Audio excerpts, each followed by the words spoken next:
Hai, bertemu lagi kita dalam kelas Bahasa Melayu. Hari ini kita akan belajar tata bahasa. Baiklah, sebelum kita mulakan kelas, cikgu harap kamu semua sudah bersedia dan jangan stres. Kita belajar seronok-seronok sahaja. Okey. Hari ini kita nak belajar tata bahasa kata perintah.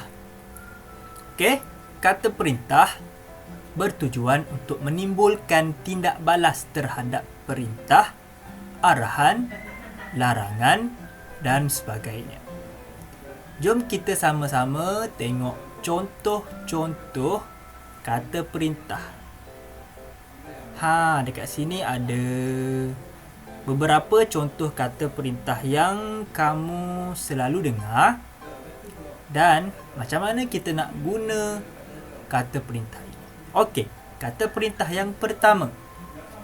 Jangan.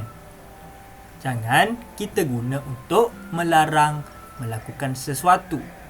Contohnya, jangan panjat pagar itu. Okey, yang kedua, usah. Usah juga kita guna untuk melarang melakukan sesuatu. Contohnya, usah panjat pagar itu. Pun boleh juga. Okay, jadi jangan dengan usah ni dia hampir sama penggunaannya. Seterusnya, sila. Sila digunakan untuk meminta dengan hormat supaya melakukan sesuatu. Contohnya, sila buka kasut sebelum masuk ke dalam rumah. Ataupun sila basuh tangan sebelum makan. Dia lebih sopan. Okey. Okey, yang keempat, jemput. Jemput kita guna untuk mengajak atau mengundang. Contohnya, jemput masuk ke rumah saya. Jemput masuk ke rumah saya untuk menjamu selera. Seterusnya, yang kelima, minta. Digunakan untuk mahu akan sesuatu.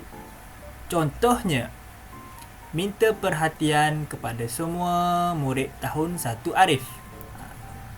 Itu adalah penggunaan minta.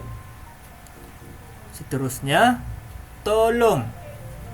Tolong kita guna untuk meminta bantuan ataupun kita guna untuk seseorang itu mendengar arahan. Contohnya, tolong senyap semasa peperiksaan dijalankan. Ataupun tolong basuh pinggan selepas makan. Okey, seterusnya harap. Harap digunakan untuk meminta supaya terjadi sesuatu perkara.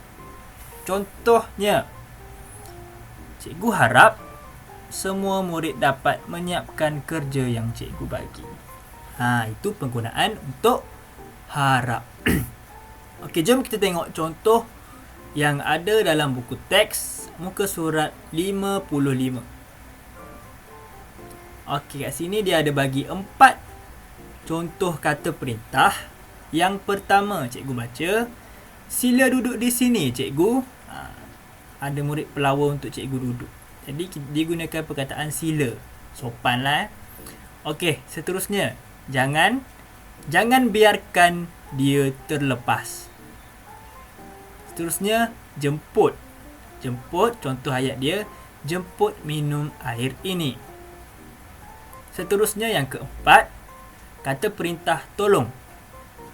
Tolong kawal pemain itu. Okey. Cikgu harap awak faham macam mana kita nak gunakan kata perintah. Okay, jom seterusnya kita tengok buku aktiviti ke surat 62. Bina ayat berdasarkan gambar dan kata perintah. Gambar pertama tu dia bagi contoh kata perintah harap.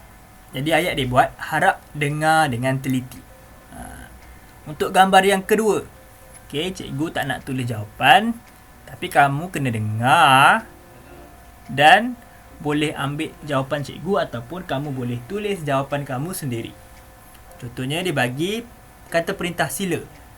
Kita boleh buat ayat, sila beratur dengan lurus.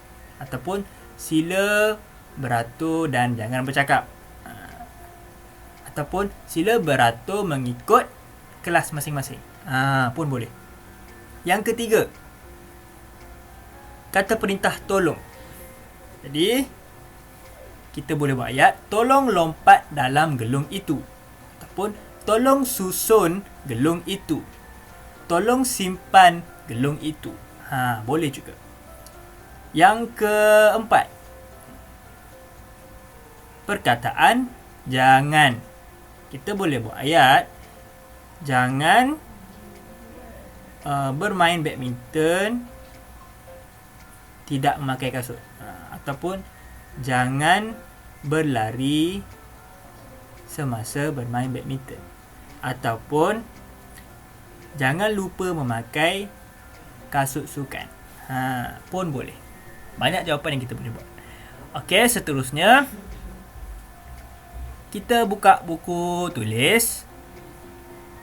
Okey, cikgu nak awak tuliskan hari Isnin. Tarikh ini cikgu silap tulis ni. Okey, tarikh 12 hari bulan 7 2021. Tajuk tata bahasa, bina ayat berdasarkan kata perintah yang diberikan. Okey, ada 4 perkataan cikgu bagi dan kamu perlu tulis keempat-empat perkataan ini dan bina ayat kamu sendirilah. Contohnya jangan. Boleh buat ayat, jangan bising semasa makan. Boleh buat ayat apa-apa saja. Okey, cikgu bagi contoh saja, kamu boleh buat ayat sendiri. Yang kedua sila, yang ketiga jemput, yang keempat harap. Okey. Bila dah selesai, kamu boleh hantar kepada cikgu di Google Classroom. Itu saja kelas kita. Sekiranya ada persoalan, boleh tanya cikgu. Okey, sekian, terima kasih.